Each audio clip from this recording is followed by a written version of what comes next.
Good afternoon, class. This is Richa, your SST teacher, and today's topic is from garrison town to empire, the expansion of Delhi Sultanate.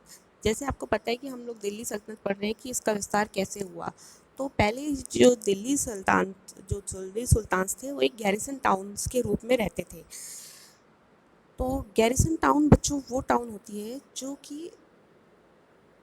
कि सैनिकों से घिरा रहता है, जिसको किले का संरक्षण प्राप्त होता है। फॉर एग्जाम्पल के लिए अगर आप ये जो आप बिंदु देख रहे हैं, ये अगर किंग यहाँ पे रह रहा है तो इसके आसपास सोल्जर्स जो हैं वो इस वहाँ पे रहते थे एक किंग का बचाव करने के लिए, इस तरीके से। तो आइए चैप्टर पढ़ते हैं। In the early 13th century the control of Delhi sultans rarely went beyond heavily fortified towns occupied by garrison. तो 13वीं शताब्दी में जो दिल्ली सुल्तान्स थे वो बहुत ही हैवी फोर्टिफाइड यानी कि हैवी सोल्जर्स या किलेबंदी के अंदर ही रहते थे गैरिसन टाउन में।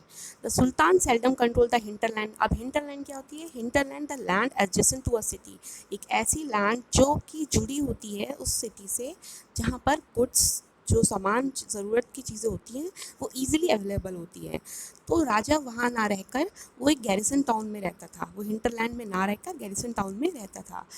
तो अभी जब ज़रूरत होती थी तो राजा क्या करता था? यहाँ से पढ़ते हैं, and were therefore dependent upon trade, tribute और प्लंडर फॉर सप्लाईज। तो जब भी उसको ऐसी कोई चीज़ चाहिए होती थी तो वो या तो व्यापार करता था, या किसी से उसको गिफ्ट मिल जाए, या उसको लूटपाट करता था। तो राजा ऐसे ही रहते थे गैरिसन टाउन में, बहुत ही किलों की घेराबंदी में रहते थे, और वो जब भी उन्हें ज़रूरत की चीज़ होती थी वो लूटपाट दूसरी जगह करते थे। नेक्स्ट पैराग्राफ पढ़ते हैं। Controlling garrison town in distance Bengal and Sindh from Delhi was extremely difficult.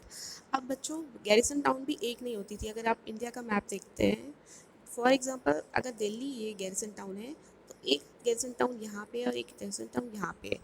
तो वो अपने आप राजा यहाँ रहता था, और दूसरी जगह अगर किसी को लगा भी देता था कंट्रोल करने के लिए, रूलर एक बना देता था गवर्न करने के लिए, तो उसको उसको कम्युनिकेट करना बहुत ही मुश्किल होता था, क्योंकि वो तो फोर्टिफाइड होता था, वो भी अलग जगह रहता था, और वो बहुत ही दूरी पे होते थे, तो रोज़ वहाँ पे जाना आसान नहीं था।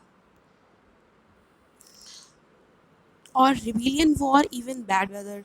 तो जब भी उसे कंट्रोल होता करना होता था 3-4 गैरिसन टाउन को एक साथ, तो या तो उसको बहुत सारी कंडीशंस उसको अफेक्ट करती थी, जैसे कि पहला कंडीशन थी एटमॉस्फेयर। तो एटमॉस्फेयर ऐसा बैड वेदर होता था कि कभी बाढ़ आ जाती थी तो राजा वहाँ पे कंट्रोल जो कम्युनिकेशन था वो छूट जाता था। या फिर the state was also challenge by Mongol invention. मान लीजिए अगर यहाँ पे उसका रोज है तो दूसरी आक्रमणकारी जो मंगोलियंस थे, जो चाइनीज़ एक ट्राइब है, वो भी इन्वेट कर देती थी, तो उससे भी वो रक्षण नहीं कर पाता था। फिर क्या होता था कि द सल्तनत बेयरली सर्वाइव दीज चैलेंजेस इट। तो ये सारे चैलेंजेस होते थे गैरिसन टाउन में रहने के। तो फिर उसी की वजह से एक गैरिसन टाउन को उन्हें एक एक्सपेंडेड दिल्ली सल्तनत के फॉर्म में इस्टेब्लिश करना पड़ा। तो वो पहले राजा कौन थे जिन्होंने एक्सपैंड किया? वो थे, आप यहाँ पे पढ़ सकते हैं, बलबन, अलाउद्दीन खिलजी और मोहम्मद बिन तुगलक। यही थे जिन्होंने दिल्ली सल्तनत का विस्तार किया फ्रॉम गैरिसन टाउन। फिर नेक्स्ट पैराग्राफ में आते हैं। The first set of campaigns also along I'm sorry, the first set of campaigns along the internal frontier of the Sultanate aimed at consolidating the hinterland of the garrison town। तो जब ये consolidation मानी कि consolidate करने की जब बारी आई, जब बहुत सारी स्टेट्स को उसने एक करने की सोचा, तो उसने दो तरीके से एक करा। पहला तो इंटरनल फ्रंटियर और दूसरा एक्सटर्नल फ्रंटियर। तो जैसे कि आप यहाँ पढ़ सकते हैं इंटरनल फ्रंटियर, जब इंटरनल फ्रंटियर से उसने कंसोलिडेट करने की कोशिश करी, तो सबसे पहले उसने क्या किया? During these campaigns forest were cleared in Ganga Jamuna Doab Hunter gatherers and pastoralist expelled from their habitat. तो क्या हुआ? बहुत सारे पेड़ जो थे वो काट दिए गए। आप अपने मैप में देख सकते हैं, ऊपर वाले मैप में देखेंगे कि जो दोआब होता है, दो आप मतलब होता है, दो मतलब पानी, पंजाबी वर्ड है दोआब। दो मतलब पानी और आप मतलब जगह, यानी कि जो पानी की जगह जितने भी पेड़ थे, जो ये गंगा जमुना जगह पे ये सारे ट्रीज जो थे वो कट कर दिए गए। और इससे क्या हुआ, जो हंटर गैदरर्स थे वो भी हटा दिए गए, और पैस्टोरलिस्ट जो चरवाहे होते हैं उनको भी वहाँ से हटा दिया गया, ताकि इसका कंट्रोल जो है वो आसान हो जाए। तो इस तरह से इंटरनल फ्रंटियर तैयार किया गया। नाउ बच्चों, come to next page. These lands were given to the peasant and agriculture was encourage. तो ये जो लैंड थी, जब ये जो पेड़ थे काट दिए गए, तो ये जो लैंड थी पीजेंट्स यानी कि किसानों को दे दी गई, और उस पर एग्रीकल्चर एनकरेज करने के लिए कहा गया। यानी कि अब वो उस पीजेंट से, उन किसानों से जब उनको लैंड देते तो उनसे रेवेन्यू अच्छा खासा वो कलेक्ट कर सकते थे। तो इससे भी एक दिल्ली सल्तनत इंटीरियर फ्रंट पे तैयार हुई, कंसोलिडेट हुई।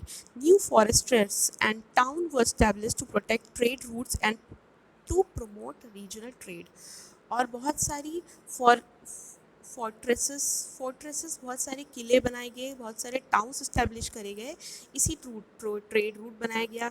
और फिर वहाँ पे जब चीज़ें इकट्ठी होने लगी, जब पीजेंट्स बहुत सारी चीज़ें ग्रो करने लगे, तो वहाँ पे ट्रेड भी करवा दिया गया, जिससे कि जो प्रांतीय जो रीजनल ट्रेड था उसको बढ़ावा मिला। तो इस तरह से ट्रेड का भी स्टार्ट हो गया। नेक्स्ट पैराग्राफ पे आते हैं हम। द